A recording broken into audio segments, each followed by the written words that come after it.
সুপ্রিয় দর্শক মণ্ডলী, আসসালামু আলাইকুম। মহাগ্রন্থ আল কুরআন জ্ঞানের ভাণ্ডার। বিজ্ঞান আজ যা আবিষ্কার করছে তা বহু বছর পূর্বেই, অর্থাৎ 1400 বছর পূর্বে আল্লাহ পাক মহানবী সাল্লাল্লাহু আলাইহি সাল্লামের মাধ্যমে কোরআনে দিয়ে দিয়েছেন। কুরআন যারা মানেন এবং যারা মানেন না, সকলে কুরআনের বিভিন্নমুখী হিদায়াত থেকে আলো নিয়েছেন। আধুনিক জ্ঞান বিজ্ঞানের মূল উৎসই হলো আল কুরআন। অন্য কোনো ধর্মগ্রন্থের এই বৈশিষ্ট্য নেই। এতে রয়েছে ভ্রূণতত্ত্ববিদ্যা, শরীরবিদ্যা, জীববিদ্যা, প্রাণীবিজ্ঞান, উদ্ভিদবিজ্ঞান, সমুদ্রবিজ্ঞান, ভূতত্ত্ববিজ্ঞান, পদার্থবিজ্ঞান, জ্যোতির্বিজ্ঞান, সমাজবিজ্ঞান, ভাষাবিজ্ঞান, সমরবিজ্ঞান ও মহাকাশ বিজ্ঞান প্রভৃতি। ভ্রূণতত্ত্বের মূলে আল্লাহ পাকের ওহী হলো, পাঠ করুন আপনার নামে, যিনি সৃষ্টি করেছেন মানুষকে জমাট রক্ত থেকে। সূরা আলাক আয়াত 1-2। আরবি শব্দ আলাক অর্থ জমাট রক্ত। অন্য অর্থ দৃঢ়ভাবে আটকে থাকে এমন আঠালো জিনিস, যেমন জোক কামড় দিয়ে আটকে থাকে। এভাবেই ভ্রূণতত্ত্ব সম্পর্কে অজানা অনেক জ্ঞান কুরআন থেকে পাওয়া যায়।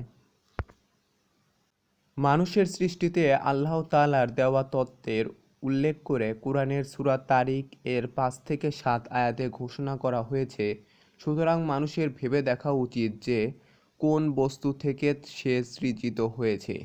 তাকে সৃষ্টি করা হয়েছে সবেগে বের হয়ে আসা পানি থেকে, যা বের হয় মেরুদণ্ড ও বক্ষপাজরের মাঝখান থেকে। এ বিষয়ে বিজ্ঞানীরা বলেছেন, পানি থেকেই প্রাণী জগতের উদ্ভব। অথচ কুরআন এ কথা আগেই বলেছে। আমরা প্রাণবান সবকিছু সৃষ্টি করেছি পানি থেকে, তবুও কি তারা বিশ্বাস স্থাপন করবে না? সূরা আম্বিয়া আয়াত 30। বিজ্ঞানের উৎস অনুমিত, যা যে কোনো সময় ভুল প্রমাণিত হতে পারে। Science gives us but A partial knowledge of reality. বিজ্ঞান আমাদেরকে কেবল আংশিক সত্যের সন্ধান দেয়। তারা শুধু অনুমানের ভিত্তিতে কাজ শুরু করে থাকেন। তারা বলেন, আমরা কতিপয় বাহ্য প্রকাশকে দেখি মাত্র, মূল বস্তুকে দেখি না।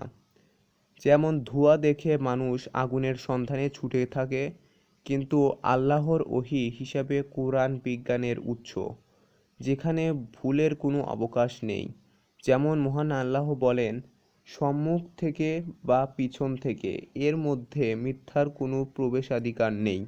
এটি ক্রমান্বয়ে অবতীর্ণ হয়েছে প্রজ্ঞাময় ও প্রশংসিত সত্তার পক্ষ থেকে। সূরা হামিম আস-সাজদা আয়াত 41-42।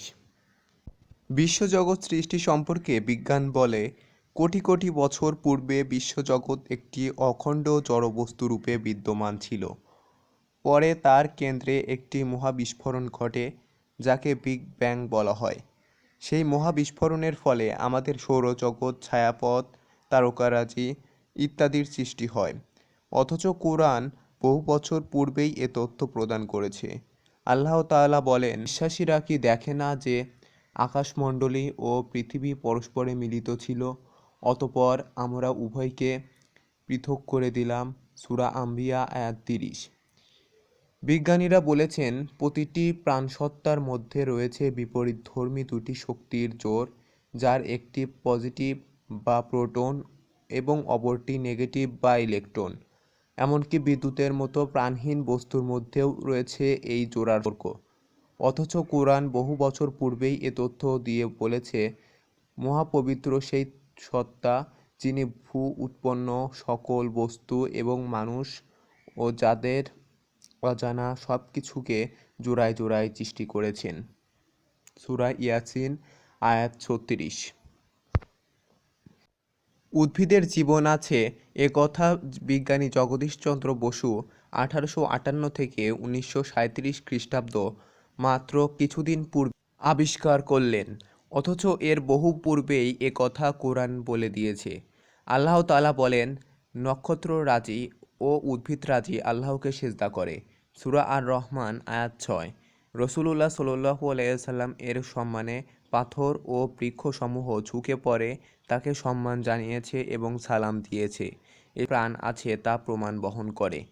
কোরআন এমন বিস্ময়কর যা বিজ্ঞানীরা আজও প্রমাণ করতে পারেনি, আর তা হলো আকাশমণ্ডলী ও পৃথিবীর প্রাণ আছে এবং আছে বোধশক্তি।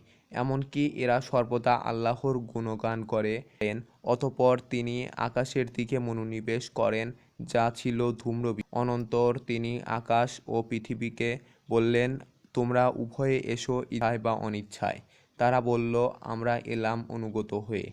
সূরা হামিম আস-সাজদা আয়াত 11। আধুনিক বিজ্ঞানের তত্ত্বের সঙ্গে কোরআনের কোনো বিরোধ নেই।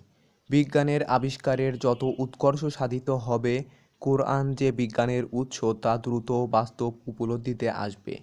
নতুন প্রজন্মকে যথাযথ উৎসাহ, সাহস এবং প্রযুক্তির সঠিক জ্ঞান দিলে তারাই জাবির ইবনে হাইয়ান, ইবনে সিনা, মুসা আল-খাওয়ারিজমি, আল-রাজির মতো বিশ্ববরেণ্য ইসলামিক ব্যক্তিত্ব হয়ে উঠবেন। আল্লাহ তাআলা আমাদের মুসলিম উম্মার কল্যাণে জ্ঞানচর্চার অবদান রাখার সৌভাগ্য দান করুন।